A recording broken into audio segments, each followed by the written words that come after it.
What's up, guys? It's Gothic, aka Sam, and today we are back playing more of the Rock Robin game. So here we go. You. Me. Don't worry, I'll clear out. He unplugged his guitar with a tough jerk. His voice sounded calm and collected, but his actions betrayed him. He was on edge, maybe even a little more than me. My chest really hurt. It hasn't hurt like that since that day. Back then, Dallas was a metalcore guitarist at best, but now... I was too busy thinking about the past to speak, and he flew by me before I even realized he had finished packing. He rushed out of the bar, leaving his listeners wildly speculating and whispering ignorant things like, "Isn't that the crazy girl from Shocker Millennium?" As soon as I got over my initial shock, I quickly followed him out of the bar. I couldn't let a great guitarist slip through my fingers, no matter who it was. Dallas was placing his guitar into his truck. He was halfway gone. It seemed he really didn't want to be around me. I hesitated to approach him, unsure what to say, but he saw me. "What?" "You're good at guitar." He gave me a long, hard look as if he were trying to say something with his eyes. "I'd like to think so." I felt brave enough to take a few steps towards him. I had to stand my ground. If I was weak, he'd think I was apologizing for what I did, and I wasn't. "So I guess you've been practicing nonstop all these years, huh?" He slammed his trunk closed. "What are you trying to do, Robin? Because you're going down a road that I'd rather keep forgotten." "Forgotten, huh? What a peach." "I'm not trying to do anything. I just wanted to compliment you. We haven't seen each other in ages, and you're different." "You're not. Surprising." "Oh, so you do want to go down that road. Okay, I'm the trigger-happy bitch who saved your receipts kill." "Stop it. I really don't want to do this. Not now. Not ever again." "You got what you wanted. You got Sterling and your band all to yourself. I'm making good on my own, which is more than I can say about you." "Excuse me?" Oh, right, everyone and their dog. I remember. Let me guess. You kicked me out of the band, and then they kicked you out. Oh, the irony. Please spare me." "Then I will. Nice seeing you." He headed towards his car door and opened it. God, you're so full of shit. You know that? If you're mad at me, yell at me. Call me a name or something. Just drop the damn sarcasm. He stopped and banged his keys on top of his car. "I'm not like you. I don't get pleasure from beating someone up." I rounded his car to meet him face to face and stood in front of his door. He responded with an exasperated groan. "Let me leave." "No." "Why not? I don't have time for this." "Why are you playing at Tracy's?" "Because Owen paid me." "Does he pay you to play often, or was this a special opportunity to really screw with me?" "What are you talking about? I play at the bar whenever I want." "So what, you guys kept being best friends all these years?" "Yes, Robin, that's what friends do. They keep being friends." "Why would Owen do this to me?" He said he found me a guitarist. He wanted me to meet you." "Why do you need a guitarist?" Why was he being so coy? "I'm starting my own band, of course." I can't let Sterling win." For a change, he didn't immediately respond. "Move." "Wait, did you hear what I just said? I need a guitarist." "What does that have to do with me?" "He wants me to just come out and say it, but I won't. I'm not conceding. I won't beg on my hands and knees." "That's what I thought." He opened his car door wider, pushing me aside, and got in. "He can't leave. No, he can't. Not again." I caught his door to prevent him from shutting it. "Dallas." I reached deeper within myself. Of course, I wanted to scream and cry for his help, but I've never been that kind of person. That wasn't the kind of person I wanted to be. I wanted him to want to help me. I wanted my best friend back. God knows I don't have many friends left. "Please." It was the best I could manage.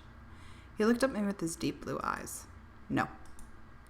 I felt like I was being jolted back into reality by some cosmic force, and I just stared at him with my mouth open like a fish out of water. I guess that was it. That was all I should have expected from him. I slammed his car door shut for him. He winced, but at least he stopped looking at me with those awful eyes. He started his car, and I took a step back, still numb. I watched his car drive away, and the pain in my chest intensified. Whatever a heart attack felt like, it couldn't possibly be as bad as this.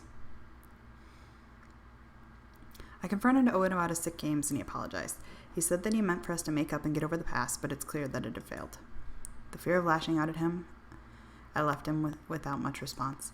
I didn't know how absolutely raving mad a human could get until this whole thing started. Now I knew quite well.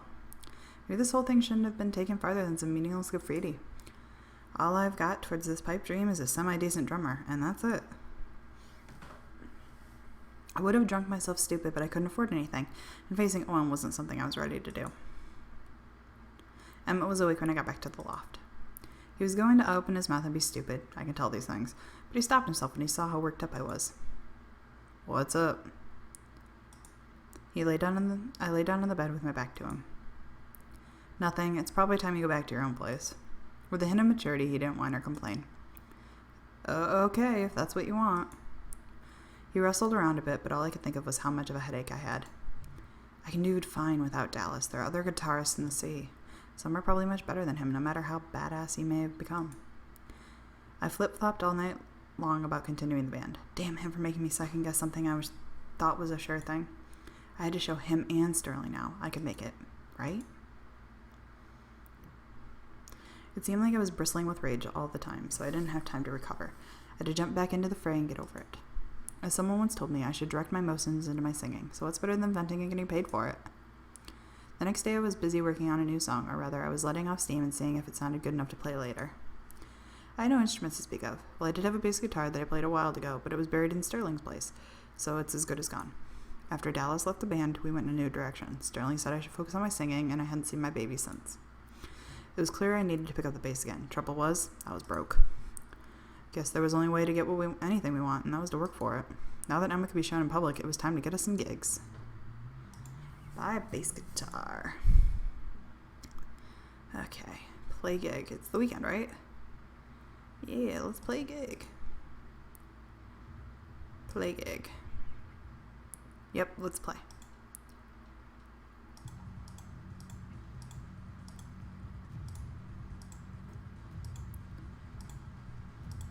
Got it. Oh, look at the little characters. They're so cute. Makes me so happy. They're so cute.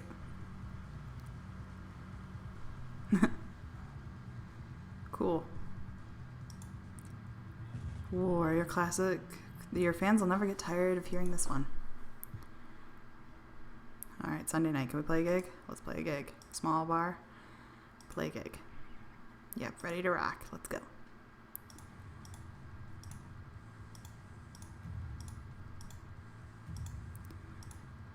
Yeah. Board cleared.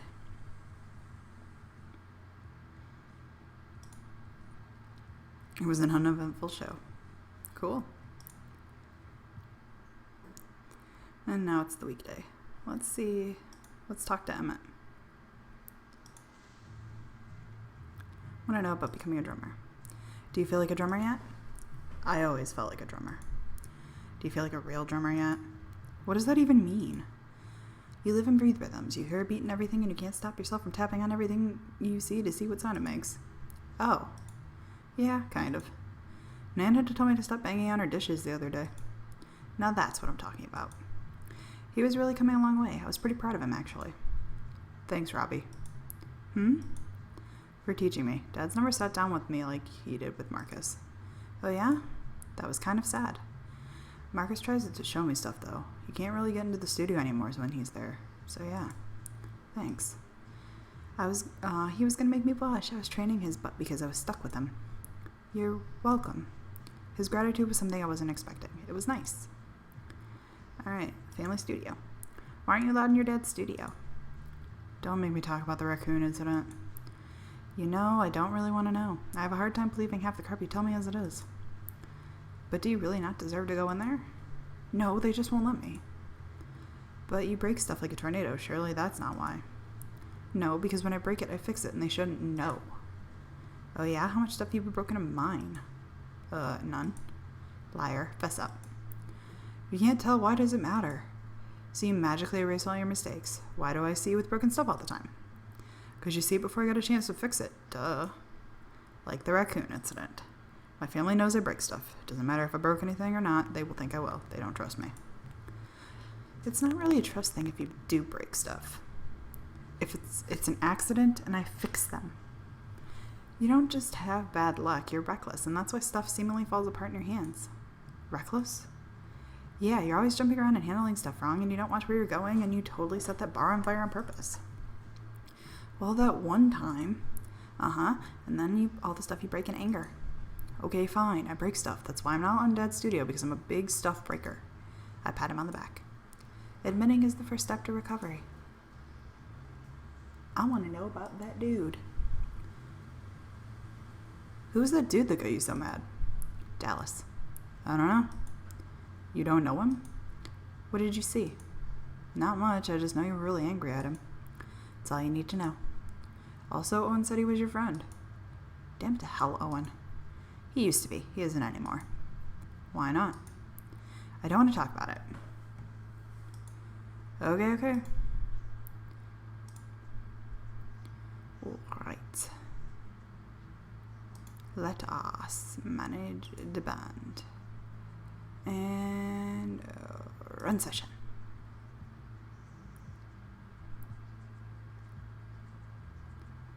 Cool, play gig.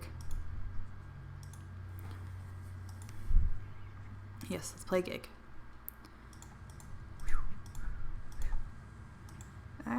Plaka.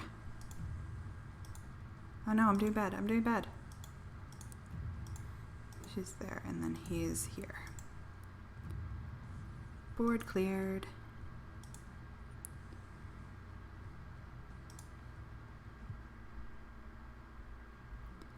Alright. How much money do I need to get? I think it's like 300.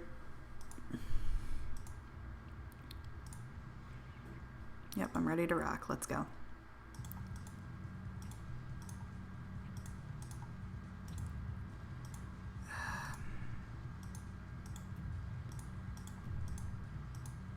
Boom. The music in this game is so freaking great. I love it. Oh. Okay. Now let's manage the band. You're stressed. Relax. Let's just do it for one day.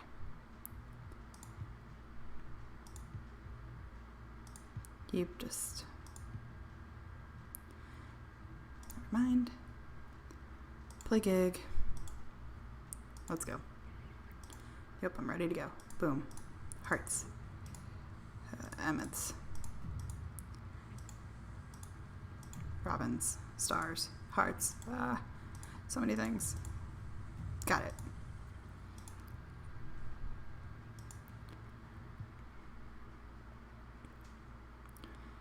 Alright, play another gig. We're getting there though. This might be the last one actually.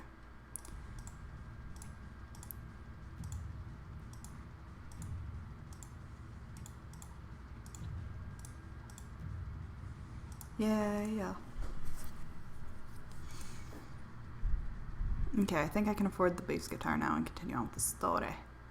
Story. Let's go to the shop. Music store. Bass guitars. 400. That's not 300. That's 400. You lied to me.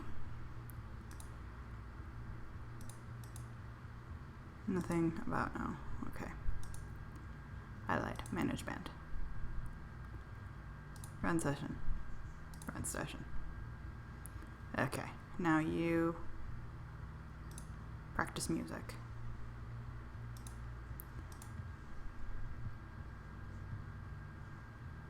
Perfect. Alright, play another gig. It's a lot of gig playing. Ready to play? Let's go.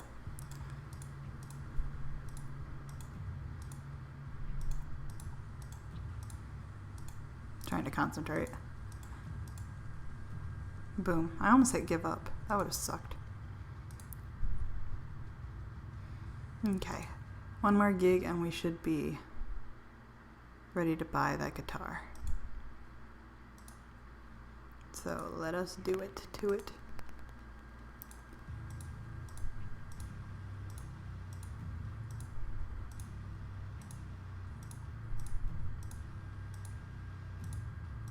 Got it.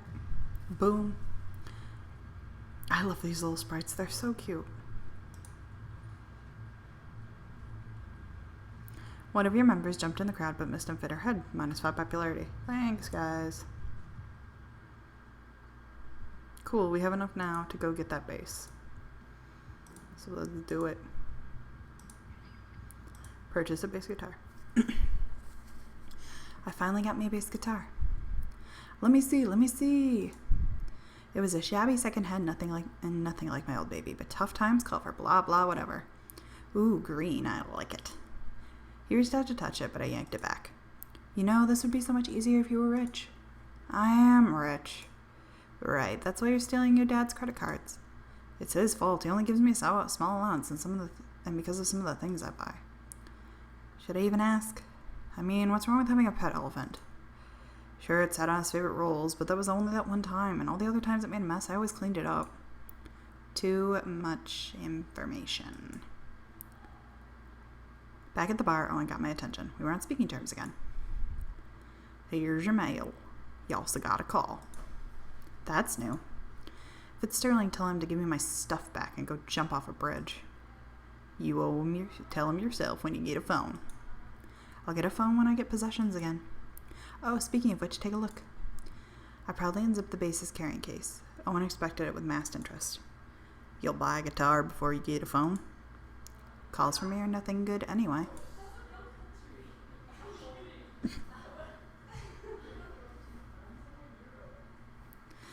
Can you hear them? That's what I deal with all the time. They like to hang out in my hallway and make noise. They're on lunch break. I zipped the case back up and started opening my mail. So I guess you don't want to tell me about the call, or want me to tell you about the call? Is it bad? It's not good. Tell it to Emmett then. Last bar you played at complained about damages. They're demanding. La la la, I'm not listening. I decided to ignore him and focus on the mail I got. He kept going on about how they'd be on his back, not mine, yada yada. The letter had the address of the LeMay Hotel. Well, I guess mail for me was never good either. I opened it up and pulled out an invoice for damages. What the hell is this?